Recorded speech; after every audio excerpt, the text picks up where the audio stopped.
Сәлем достар, каналыма қош келіпсіздер. Бүгін сіздермен синабон булочкаларын жасайтын боламыз. Өте әдемі, жұмсақ болып шығады. Үй жағдайында да әдемі булочкалар жасайтын боламыз. Рецепті төменге жазып қалдырамын. Міндетті түрде мөлшер бойынша қосыңыздар. Сонда біздің булочкамыз әдемі болып шығатын болады.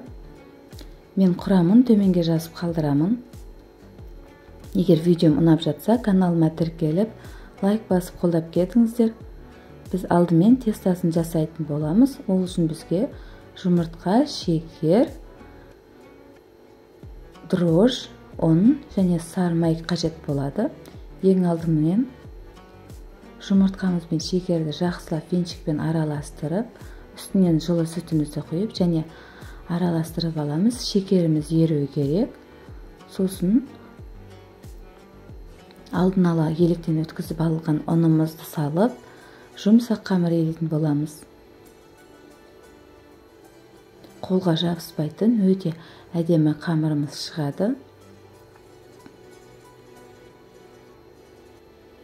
Барлық ұнды салып болған соң бетіне бөлме температурасында тұрған сары майымызды салып, және 10 минуттай қамыр елейміз.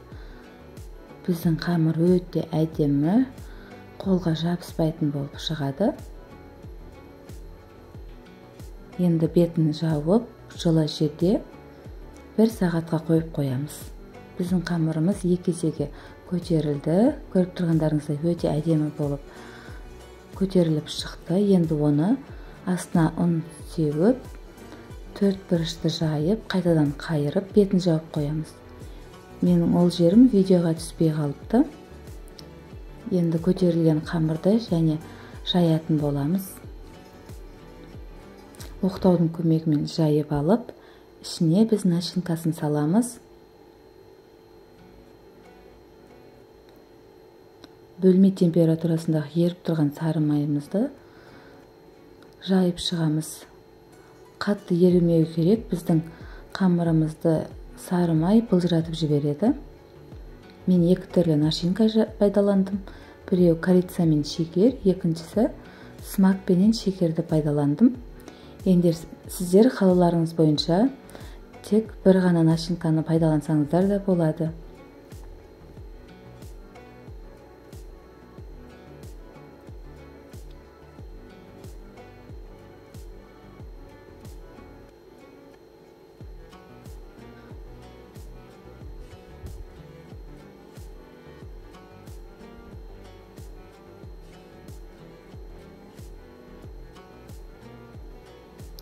Мен смакты аздау пайдаландым. Сіздер қалауларыңыз бойынша көбірек қоссаңыздар болады. Төменге рецепті жазып қалдырамын. Және қамырымызды тығыз етіп ораймыз. Піскен кезде арасы ажырап кетпеу керек.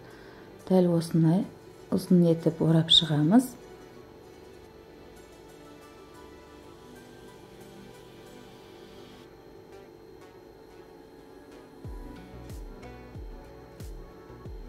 Ең соңындағы бір-біріне қосылған жерін саусақтарымызбенен осылай жауып шықсақ, ашылып кетпейтін болады. Енді пышақтың көмегімен немесе дәл мен сияқты жіптің көмегімен кесіп алсаңыздар да болады. Қызып тұрған 180 градустағы пеште 30-35 минут пісіріп аламыз. Біздің синабондарымыз дайын. Енді алдын ала қыздырылған пеште пісіріп аламыз. Бетіне жұмыртқа ешнәрсе жағудың қажеті жоқ. Өзі қып-қызыл болып шығады. Енді біз бетіндегі кремін дайындаймыз. Бар болғаны 20% қаймақпенен сахарный пудраны пайдаландым. Дәл осылай жасасаңыздар да болады. Өте керемет креміміз шықты.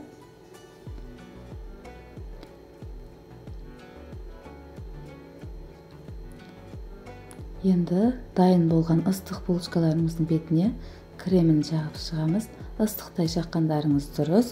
Біздің креміміз булочкалерге сіңіп, өте жұмсақ болып шығады.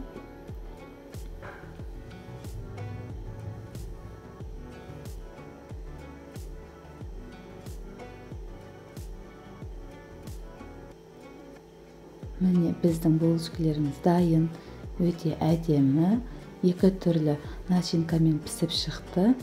Сіздер де жасап көріңіздер, және рецепт ұнап жатса каналыма тіркеліп, лайк басып, қолдап кетіңіздер. Ас болсын.